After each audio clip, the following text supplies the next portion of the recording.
उत्तर भारत के एक छोटे से गांव सोनपुर में एक प्रतिभाशाली युवक रहता था। नाम था माधव। वो एक साधारण किसान परिवार से था, लेकिन उसमें एक खास कला थी, मूर्ति बनाने की। बचपन से ही मिट्टी को आकार देना, उसे जीवंत रूप देना माधव को बहुत पसंद था। जब दूसरे बच्चे खेल में लगे रहते, माधव अपने हाथों से छोटी छोटी आकृतियां बनाता। भगवान की मूर्तियां, पक्षी, जानवर और कभी कभी तो गांव वालों की हूबहू प्रतिमाएं। लेकिन गांव वालों की सोच कुछ अलग थी। उनके लिए ये कला समय की बर्बादी थी। उनके लिए असली काम था खेतों में मेहनत करना, बैलों को जोतना और मौसम के हिसाब से फसल उगाना। माधव जब खेत में काम करने से मना करता और मिट्टी से मूर्तियां बनाने में खोया रहता, तो उसके पिता नाराज हो जाते। उसके पिताजी अक्सर कहते, बेटा, ये मूर्तियां से पेट नहीं भरती। पेट भरने के लिए तुझे मेहनत करनी पड़ेगी, खेत में काम करना पड़ेगा। अब सावन का महीना आ गया है, खेती बाड़ी में तुझे मेरा हाथ बटाना होगा। मैं खेत में जा रहा हूं, तुम जल्दी आना। आज खेत में बहुत काम है। माधव चुपचाप सुनता, लेकिन उसका मन तो उस कला में ही रमा था। उसकी माँ ही थी जो हमेशा उसका साथ देती। जब बाकी लोग उसे ताने मारते, माँ उसकी मूर्तियां संभाल कर रखती और होगा। बेटा माधव, तुम कितनी अच्छी मूर्तियां बनाते हो, जरा मुझे भी तो दिखाओ। कितनी अच्छी और कितनी सुंदर सुंदर मूर्तियां बनाते हो तुम। हाँ माँ, ये देखो, मैंने गणेश जी की मूर्ति बनाई है। अच्छी मूर्ति बनाई है ना? तुम्हें सुंदर लगी है ना माँ?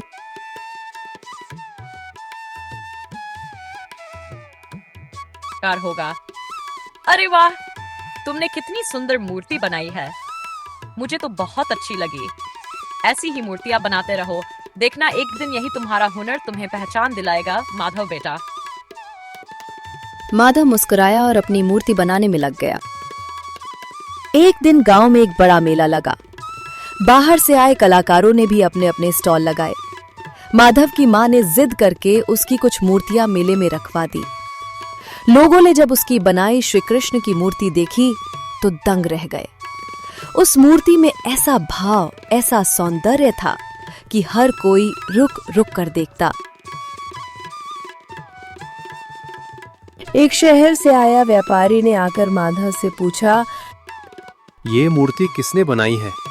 कितनी सुंदर मूर्ति है, मानो जैसे सच में साक्षात भगवान बैठे हैं। माधव ने सकुचाते हुए कहा, मैंने ये मूर्ति बनाई है। क्या आपको ये पसंद है? फिर व्यापारी ने कहा, हाँ, क्यों नहीं। इतनी सुंदर मूर्ति भला किसी को कैसे पसंद नहीं आएगी। व्यापारी ने माधव को प्रस्ताव देते हुए कहा, क्या तुम मेरे शहर आकर हमारे आर्ट गैलरी में काम करोगे? माधव सोच में पड़ गया। उसे अपना गांव छोड़ना पसंद नहीं था। माधव कुछ देर चुप रहा और व्यापारी से बोला, ठीक है, मैं इस प्रस्ताव के बारे में आपको कल सोच कर बताऊंगा। ये कहकर माधव सारा सामान समेटकर घर चला गया। घर पहुंचते ही माधव ने अपने माँ से कहा, माँ, आज मेले में मुझे एक व्यापारी मिला।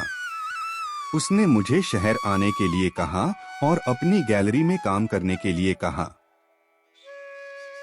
उसकी माँ ने ये बात सुनकर बहुत खुश हो गई और माधव से कहा, हाँ, क्यों नहीं, तुम शहर जाओ। यह गांव में तुम्हारी कला को कोई नहीं पहचानता। तुम शहर जाकर अपनी कला की पहचान बनाओ, फिर देखना तुम्हारी इज्जत सब लोग करेंगे। माधव को गांव छोड़कर जाना पसंद नहीं था, लेकिन माँ के कहने के कारण वो राजी हो गया। शहर में जीवन आसान नहीं था, लेकिन वहां उसे एक नई दुनिया मिली, रंगों की, कला की, सोच की। उसने कई देवी देवताओं की मूर्तियां बनाई, जिनकी खूब तारीफ हुई। कुछ महीने बाद उसकी बनाई एक नटराज मूर्ति को राष्ट्रीय पुरस्कार भी मिला।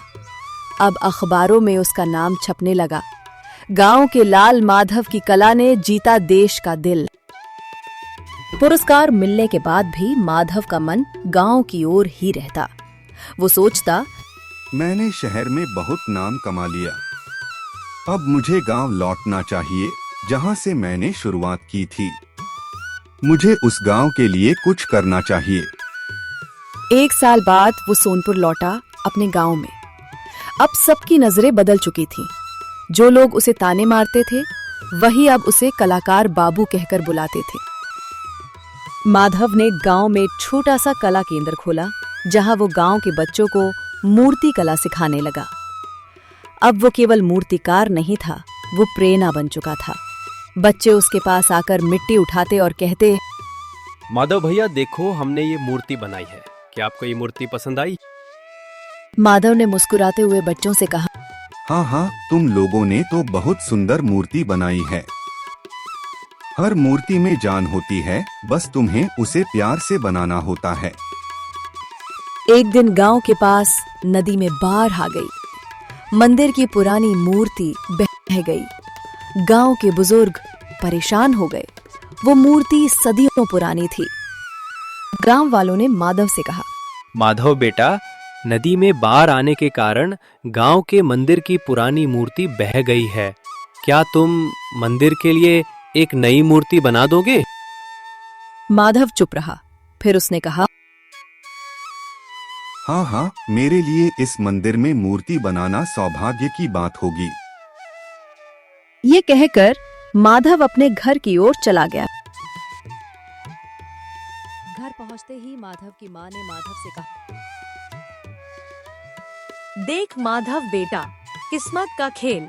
जो गांव वाले तुझ पर हंसते थे, आज वही लोग आकर तुझसे गांव के मंदिर के लिए एक नई मूर्ति बनाने के लिए कह रहे हैं।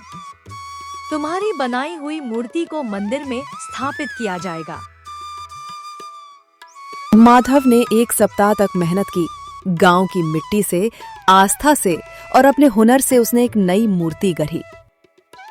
जब वो मूर्ति गांव के मंदिर में स्थापित हुई, सबकी आंखों में आंसू थे।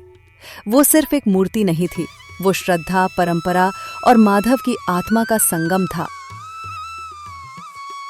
माधव अब केवल एक मूर्तिकार नहीं था, वो गांव का गौरव था, जिसने ये सिखाया कि कला भी एक खेती होती है, बस उसका फल आत्मा को मिलता।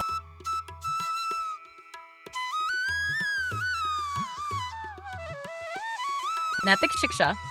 हर प्रतिभा को पहचान की जरूरत होती है, और अगर समाज साथ दे तो हर माधव अपने गांव को गौरव दिला सकता है। कला कोई व्यर्थ चीज नहीं, वो आत्मा की भाषा है।